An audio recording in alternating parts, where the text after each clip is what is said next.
Hello my YouTube family, welcome back to Reena की रसोई। आज हम बनाने जा रहे हैं मकर संक्रांति स्पेशल आइटम्स। मकर संक्रांति के दिन हम बनाए थे, बट अपलोड करना मेरे को टाइम नहीं मिला तो अपलोड किए हैं, थोड़ा लेट हो गया। तो मकर संक्रांति के लिए बच्चों के लिए मखाना का आइटम से है, और एक है तिल का आइटम। बच्चे लोग तिल का नहीं खाते हैं तो मखाना खा लेंगे। बच्चे लोग का फेवरेट होता है मखाना। इसको बनाने के लिए सबसे पहले आप मखाना लीजिए, कच्चा मखाना को थोड़ा बिना घी का बिना तेल का उसको फ्राई कर लीजिए। ये अच्छी तरह से फ्राई कीजिए तो उसको हाथ से देखिए टूटने के पिस्ता हो जाता है हल्का, तो फ्राई हो गया। इसके बाद निकाल लीजिए। इसके बाद डालिए तिल, फिर तिल को भी फ्राई कीजिए अच्छी तरह से। उसको भी दबा के देखिए चूर होता है तब सही है। तिल भी अच्छे से फ्राई हो गया। इसके बाद तिल भी हो गया फ्राई। इसके बाद अब इसमें इसी पैन में सेम पैन में ही अब इसमें डालिए गुड़ में तो 1 केजी मखाना भी था मेरा 200 ग्राम, और गुड़ था 500 ग्राम। 500 ग्राम में 2 आइटम्स बनाए थे तो 250 ग्राम के करीब हुआ अप्रोक्स में। तो वेट तो नहीं मैं की थी, अप्रोक्स ही बता रही हूँ। और गुड़ को पूरा मेल्ट कीजिए। मेल्ट करने के बाद जब मेल्ट हो जाए तब इसमें कटोरी पानी में डाल के थोड़ा सा देखिए, तुरंत डालिए, तुरंत तोड़ के देखिए अच्छे से टूटता है तब उसका चाशनी पक्का है। अब उसमें थोड़ा 1 स्पून घी डाल दीजिए। घी डालने से उसमें चिपकता है नहीं, अच्छे से सॉफ्ट होता है। और घी डालने के बाद 1-2 मिनट मिक्स कीजिए। उसके बाद मखाना डाल दीजिए, और मखाना के साथ 3 आइटम है तो थोड़ा सा तिल भी डालना पड़ेगा मखाना में, क्योंकि मकर संक्रांति स्पेशल बन रहा है। तो 1 मुट्ठी तिल भी डाल दीजिए अपना क्वांटिटी के अनुसार, जैसा बच्चा खाता है। मेरे बच्चे तो नहीं खाता था, थोड़ा सा ही डाली थी तिल।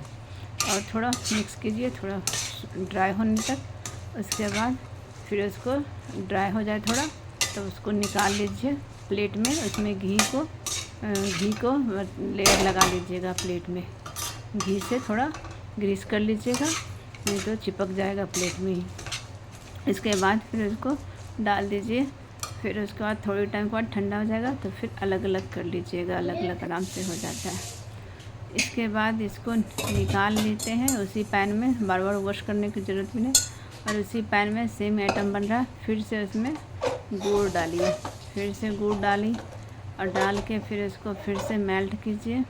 मेल्ट अच्छी तरह से पूरा मेल्ट होना चाहिए, क्योंकि मखाना तो ठीक बन जाता है, तिल का थोड़ा अच्छी तरह से गुड़ नहीं मेल्ट होगा तब उसमें हार्ड हो जाएगा, नहीं तो निकलेगा नहीं। मखाना तो बड़े बड़े पीस है तो किसी तरह बनेगा तो निकल जाएगा, फ्राई हो जाता है अच्छी तरह से निकल जाता है, तिल चिपक जाता है।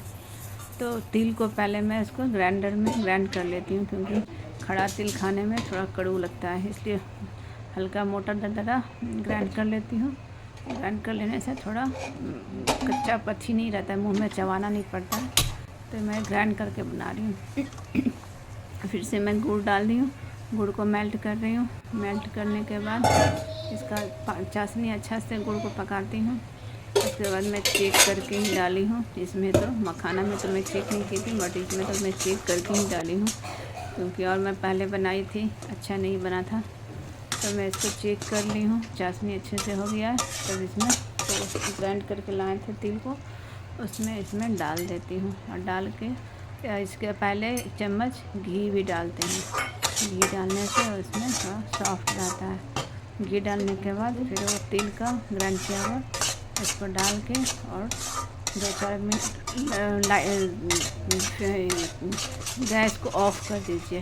उसके बाद इसको डालिए और मिक्स कीजिए, क्योंकि चाशनी बहुत बीच में बहुत जल्दी जल जाता है। मैं गैस ऑफ करके मैं डाल रही हूँ, और फिर मिक्स करते जाइए थोड़ा, क्योंकि तुरंत छोड़ देने से जम जाता। थोड़ा मिक्स करने के बाद फिर से ग्रीस कीजिए दूसरे बर्तन में। इसके बाद इस पर ट्रांसफ़र कीजिए, और इसके बाद थोड़ा सूखने दीजिए, टाइट हो जाता है। इसके बाद अपना नाइफ़ से लेयर्स में तो गीला में ही लेयर्स लगा ली थी। इसके बाद फिर टाइट होने के बाद फिर अलग अलग की थी, तो मैं गीला में ही थोड़ा लगा ली थी। टाइट होने पे फिर लगाने में बहुत थोड़ा बल का प्रयोग करना पड़ता है, हार्ड हो जाता है। तो मैं गीला में ही नाइफ़ से मैं मार्किंग कर ली थी स्क्वायर पीस में। इसके बाद मैं इसको पीस अलग अलग, थोड़े टाइम के बाद मैं अलग अलग पीस में की थी। पीस में करते हुए तो मैं दिखा नहीं पाई क्योंकि बहुत देर के बाद मैं शूट नहीं की थी। फिर उसके बाद मैं फ़ोटो लेके फिर की थी जब निकलने के बाद। बट मखाना वाला तो बहुत अच्छा बना था गाइस, बट तिल वाला उतना परफेक्ट नहीं बना था। जितना परफेक्ट बनना चाहिए था उतना परफेक्ट तो नहीं हुआ। इसके बाद टेस्ट बहुत अच्छा था, बट वो निकालने में थोड़ा मेरे को मुश्किल हुआ। मैं सही बता रही हूँ, गलत से नहीं बता रही हूँ, जो सच्चाई रियलिटी वही बता रही हूँ। और आप लोग का मकर संक्रांति कैसा रहा? Thanks for watching, thank you देखने के लिए।